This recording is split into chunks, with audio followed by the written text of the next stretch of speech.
বিমান আবিষ্কার করলো, অনেক উন্নত মানের বস্তু স্যাটেলাইট আবিষ্কার করলো, যে স্যাটেলাইটের মাধ্যমে গোটা পৃথিবীটা মুষ্টির মধ্যে চলে এসেছে।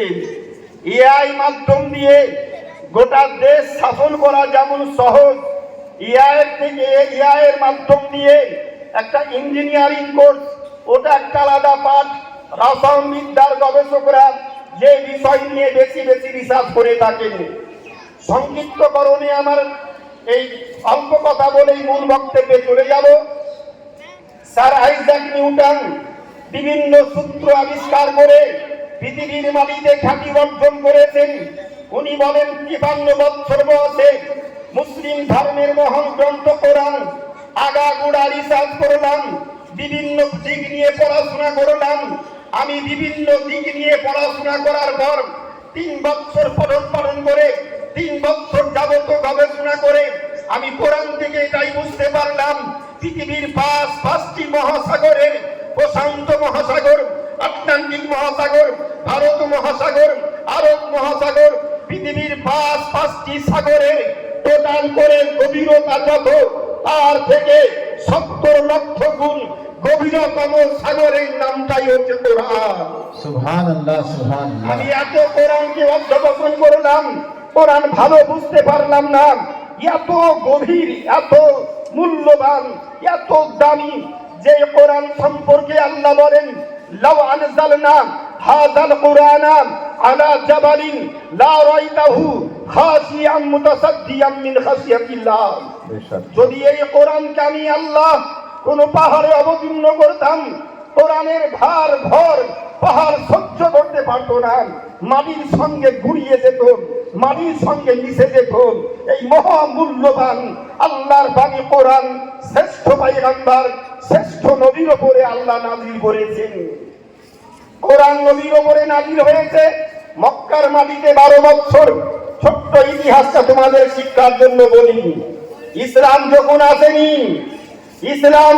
আসেনি, এখন খ্রিস্টাব্দ যে গণনা তোমরা শুনছো, এখন বর্তমানে কত খ্রিস্টাব্দ চলছে? জোরে তোমরা কেউ একটা ছেলে বলো তো, কত খ্রিস্টাব্দ চলছে বর্তমানে? এই বলো, কত খ্রিস্টাব্দ চলছে? 2025 আমরা পার করলাম। 2026-এর 1 জানুয়ারি মাসের আজকে 14 তারিখ। 26 শুরু হয়েছে, এই 2026 খ্রিস্টাব্দ গণনার শুরু। সাইয়্যিদুনা ঈসা আলাইহিস সালাম একজন বিশিষ্ট আল্লাহর নবী, যার জন্ম বিনা বাপে, স্রষ্টা আল্লাহ এত মহান রব্বুল আলামিন, যার কোন দিক নিয়ে প্রশংসা করবে মানুষ, আল্লাহর কোন নিয়ামতকে অস্বীকার করবে? আল্লাহ যদি মনে করতেন বাপ মায়ের দরকার নাই, বিনা বাপ মায়ের পৃথিবীতে মানুষ ভর্তি করে দেব, এটা সম্ভব ছিল। যেমন আদম পয়গম্বরের বাপও নাই, মাও নাই, মা হাওয়া আলাইহিস সালামের বাপও নাই, মাও নাই। আল্লাহ যদি মনে করতেন বাপের প্রয়োজনটাই নাই, মায়ের মাধ্যম দিয়ে গোটা পৃথিবীতে মানুষ ভর্তি করে দেব, সেটাও সম্ভব। সাইয়্যিদুনা ঈসা পয়গম্বর আলাইহিস সালাম, যার বাপের নাম নাই, মার নাম ছিল মা মারিয়াম। কোরআন শরীফের মধ্যে একটা মাত্র মেয়ে মানুষের নাম লেখা আছে। গোটা কোরআন প্রথম থেকে শেষ পর্যন্ত পড়লে একটা জিনিস তোমরা পাবে, কুইজ তোমাদের, যে একজন মেয়ে মানুষের নাম কোরআনে লেখা আছে, শুধুমাত্র একটি মেয়ে মানুষের নাম। ওই মেয়েটাকে হযরতে ঈসা পয়গম্বর আলাইহিস সালামের মা, যার নাম ছিল হযরতে মারিয়াম। উনি কাফির বেদিনদের অত্যাচারে অতিষ্ঠ হয়ে আল্লাহর কাছে আরজ করলেন। আল্লাহ তাকে সশরীরে জীবিত অবস্থায় কোরআন শরীফ যার অকাট্য প্রমাণ দলিল, আল্লাহ চতুর্থ আকাশে ঈসা নবীকে উঠিয়ে দিয়েছেন। যেই দিন যেই তারিখে ঈসা পয়গম্বরকে পৃথিবী থেকে ঊর্ধ্ব আকাশে আল্লাহ জীবিত অবস্থায় উঠিয়ে নিয়েছিলেন, ওই দিন থেকে যে তারিখ গণনা করা হয় সেটাই হয় খ্রিস্টাব্দ। বর্তমানে 2026 খ্রিস্টাব্দ, মানে আজ থেকে 2026 বছর পূর্বে ঈসা আলাইহিস সালামকে আল্লাহ চতুর্থ আকাশে উঠিয়ে নিয়েছেন। সামনে কথা বলি, ঈসা আলাইহিস সালাম পৃথিবী থেকে খ্রিস্টাব্দ শুরু হওয়ার পর 570 বছর পর্যন্ত পৃথিবীর মাটিতে কোনো শাসক নাই, কোনো নবী নাই, সুশাসক নাই। 570 খ্রিস্টাব্দে শ্রেষ্ঠ পয়গম্বর জন্মগ্রহণ করলেন। 610 খ্রিস্টাব্দে নবুয়তের এলান করলেন। কোরআন নাজিল হলো উনার উপরে, উনার তখন 40 বছর বয়স। টু দি পয়েন্ট তোমাদের শিক্ষার জন্য বলি, নবী পাকের জন্ম 570 খ্রিস্টাব্দে, 610 খ্রিস্টাব্দে নবুয়তের এলান ঘোষণা করলেন। আর 610 খ্রিস্টাব্দের পর কোরআন যেদিন নাজিল হলো, মক্কার মাটিতে 12 বছর কোরআন নাজিল হয়েছে, মদিনার মাটিতে 10 বছর কোরআন নাজিল, 11 বছর কোরআন নাজিল হয়েছে। দুটো দেশ মিলিয়ে 23 বছর কোরআন, আর 23 বছর কোরআন নবুয়তের এলান করে গোটা পৃথিবীর মাটিতে 610 বছর ধরে সুশাসক ছিল না, বড়দের শ্রদ্ধা ছিল না, ছোটদের স্নেহ ছিল না, শিক্ষার আলোক বার্তা দেশের মাটিতে ছিল না। নবী যখন মক্কার মাটিতে ইসলাম প্রচার শুরু করেছেন, ইসলামের প্রথম বাণী হচ্ছে ইকরা, পড়ো, ইকরা পড়ো। আজ শিক্ষা সম্পর্কে শিক্ষা প্রতিষ্ঠানে যেহেতু সভা, শিক্ষার বাইরে অন্য কথা বলবো না, অন্য কথা আলোচনা রাখবো না। ইসলামের প্রথম বাক্যই হচ্ছে পড়ো। নবী পাক মক্কার মাটিতে 12 বছর ইসলাম প্রচার করলেন। কোরআন নাজিল হলো, মক্কা থেকে মদিনায় হিজরত করলেন। কোরআন নাজিল হলো, মক্কায় থাকা অবস্থায় 87 খানা সূরা অবতীর্ণ হলো। মক্কা থেকে মদিনায় যাওয়ার পর বাকি 27 খানা সূরা অবতীর্ণ হলো। টোটালে 114 খানা সূরা। তোমাদের উদ্দেশ্যে এখানে আমার বলার বিষয়টা হচ্ছে, ইসলামের সূচনাই হচ্ছে শিক্ষা দিয়ে পড়ো পড়ো পড়ো।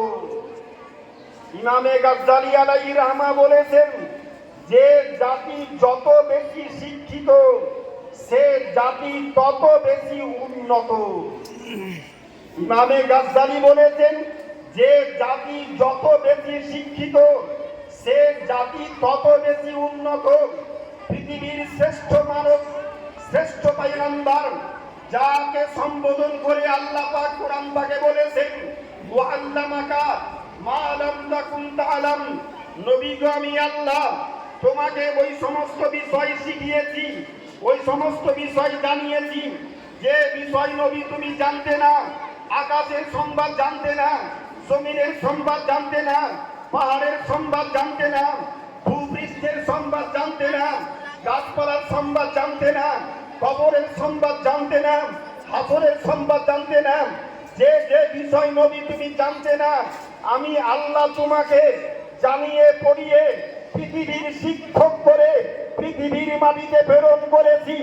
নবী হচ্ছেন মহামানব, নবী হচ্ছেন মহামানব, যার জীব পৃথিবীতে এসে শিক্ষা দিয়েছেন, কারো নিকটে শিক্ষা গ্রহণ করেননি। নবী কারো কাছে পড়েননি কেন? এই কারণে পড়েননি। আচ্ছা, আল্লাহ পড়াননি কেন? নবী পড়েননি, আল্লাহ পড়াননি কেন? আল্লাহ পড়ালেন না, নবী কেন পড়লেন না? আর পড়াশোনা না করে শ্রেষ্ঠ মানব, শ্রেষ্ঠ বিজ্ঞানী, শ্রেষ্ঠ দার্শনিক, শ্রেষ্ঠ ভৌগোলিকবিদ এটা পৃথিবীর মাটিতে কেমন করে তিনি হতে পারেন? যাকে সম্বোধন করে বলা হলো, নবী গো আমি আল্লাহ তোমাকে বিজ্ঞানময়, দর্শনময়, ভূগোলময় মহান গ্রন্থ আল কোরআন অবতীর্ণ করেছি। কোরআন হচ্ছে মহাবিজ্ঞান। কোরআন কত বড় বিজ্ঞান! আল্লাহ পাক বলেন, নাহনু নাযালনা আলাইকাল কিতাবা তিবয়ানা লিকুল্লি শাইইন। আমি আল্লাহ কোরআনের ভিতরে পৃথিবীর সব জ্ঞানকে একত্রিত করে কোরআনের ভিতরে নাজিল করেছি। আর ওই কোরআনটা আমি পাহাড়ে না পাঠিয়ে আমার শ্রেষ্ঠ নবীর ওপরে নাজিল করেছি। একবার কচিকাতা মুখ থেকে আল্লাহর প্রশংসা করে বলো সুবহানাল্লাহ। আমার শিক্ষামূলক, জ্ঞানমূলক আলোচনার ধারাকে অব্যাহত রেখে সংক্ষিপ্ত আকারে তোমাদের আমি বিশেষ দুটো কথা এখানে ঢুকাই তোমাদের শিক্ষার জন্য। নবী কোথাও পড়লেন না। আচ্ছা, পড়াশোনা না করে মাস্টার হওয়া যায়? তোমাদের প্রতিষ্ঠানে যারা শিক্ষক আছেন তারা প্রত্যেকেই 15 বছর 16 বছর ধরে পড়াশোনা করেছেন, তবে শিক্ষকটা হয়েছেন, নচেত না। নবী পড়লেন না, অথচ তিনি পবিত্র জুবানে বলছেন, আনা বুইস্তু ফিহি মুআল্লিমা, I am teacher for world. আমি পৃথিবীর শিক্ষক। কেমন কথাটা হলো না? পড়াশোনা হলো না, আর বলে দিলেন আমি পৃথিবীর শিক্ষক। বলে দিলেন আনা মুআল্লিমুন নাস, আমি পৃথিবীর শিক্ষক, মানব জাতির শিক্ষক, অথচ পড়াশোনা করলেন না। তা কেমন করে আমাদের বোধগম্যের মধ্যে সেটা পৌঁছায়? হ্যাঁ, প্রশ্ন উত্তর সেখানেই। তোমাদের ব্রেন একটু পরিষ্কার করার জন্য কথাটা বলছি। আল্লাহ নবীকে সৃষ্টি করার পর আরশ আজিমে রেখে হাজার হাজার বছর ধরে পৃথিবীর সৃষ্টির রহস্য, গোটা বিশ্ব জগৎ তৈরি করার 14,000 বছর পূর্বে আল্লাহ নিজের জাতি নূর দিয়ে নবী পাককে তৈরি করে আরশ আজিমে রেখে হাজার হাজার বছর ধরে পড়িয়েছেন আল্লাহ আর পড়েছেন রাসূলুল্লাহ। নবী এমন স্কুলে পড়লেন যে স্কুলের শিক্ষক হচ্ছেন আল্লাহ, ছাত্র হচ্ছে রাসূলুল্লাহ। ওই স্কুল থেকে পড়ার পর পৃথিবীতে এসে আর কোথাও পড়ার প্রয়োজনটা পড়বে না। যার জন্য নবী মক্কাতে এসে কারো নিকটে পড়লেন না। আল্লাহ পড়ালেন না কেন? আল্লাহ বলছে, নবী গো, তুমি যার কাছে পড়বে শৈশবে, পরবর্তীতে তার কাছে যখন ইসলামের বাণী নিয়ে গিয়ে তুমি হাজিরটা হবে, সে বলবে, নবী জানে কি রে, আমার কাছে আলিফ বে এবিসিডি পড়েছে, আর ঘুরিয়ে আমাকেই বলছে পূর্বের যা ধর্ম পালন করেছো ওই ধর্ম থেকে সরে এসে একমাত্র আল্লাহর নির্বাচিত পছন্দের ধর্ম ইসলাম, যেই ধর্মের মহাবাণী লা ইলাহা ইল্লাল্লাহু মুহাম্মাদুর রাসূলুল্লাহ, এটা তোমরা প্রত্যেকে পাঠ করো। এই কথাটা যখন বলবে, ওই শিক্ষক বলবে, নবী জানে কি রে, আমার কাছেই পড়লো, আর আজকে আমার বিরুদ্ধেই আবার কথা বলছে। এতে নবীর সম্মান নষ্ট হবে, নবীর সম্মানের হানি হবে। যার জন্য আল্লাহ নবীকে কারো নিকটে পড়ালেন না। তা বলে কি নবী মহাজ্ঞানী ছিলেন না? নবী কেমন জ্ঞানী ছিলেন? মক্কার মাটিতে 40 বছর বয়স পর্যন্ত নবীর শত্রু কেউ ছিল না। যার আদর্শ দেখে গাছ পূজারী, চন্দ্র পূজারী, সূর্য পূজারী, অগ্নি পূজারী, পাথর পূজারী, তারা প্রত্যেকে যার আদর্শে মুগ্ধ হয়ে সবাই মুখে মুখে বলতো আল আমিন, আল আমিন, আল আমিন, আল আমিন। নবী পাকের 40 বছর বয়স পূর্ণ হলো, কোরআন নাজিল হলো। কোরআন নাজিলের দিন থেকে, পরের দিন থেকে নবীর শত্রু তৈরি হলো মক্কার মাটিতে। নিজের বাসভবনে থাকতে পারলেন না। কাবা শরীফ থেকে 4 মাইল দূরে মাকামে আরকাম, ওখানেই 10-12 বছর ধরে থেকে ইসলাম প্রচার করলেন। আর নবী পাক মক্কা থেকে মদিনা হিজরত করার পর এবার মদিনার মসজিদে নববী, মদিনায় যাবার পরে তিনখানা মসজিদ তৈরি করলেন। একটা প্রথম মসজিদ মসজিদে কুবা, দ্বিতীয় মসজিদ মসজিদে বানু সুলাইম, তৃতীয় মসজিদ মসজিদে নববী।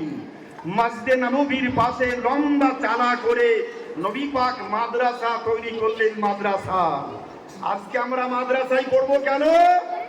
নবী পাকের মাদ্রাসা আর আজকের মাদ্রাসা দুটোর মধ্যে পার্থক্য আছে, একটু খেয়াল করো আমার দিকে। তখনকার সময় নবী হচ্ছেন শিক্ষক, সাহাবায়ে কেরাম ছাত্র।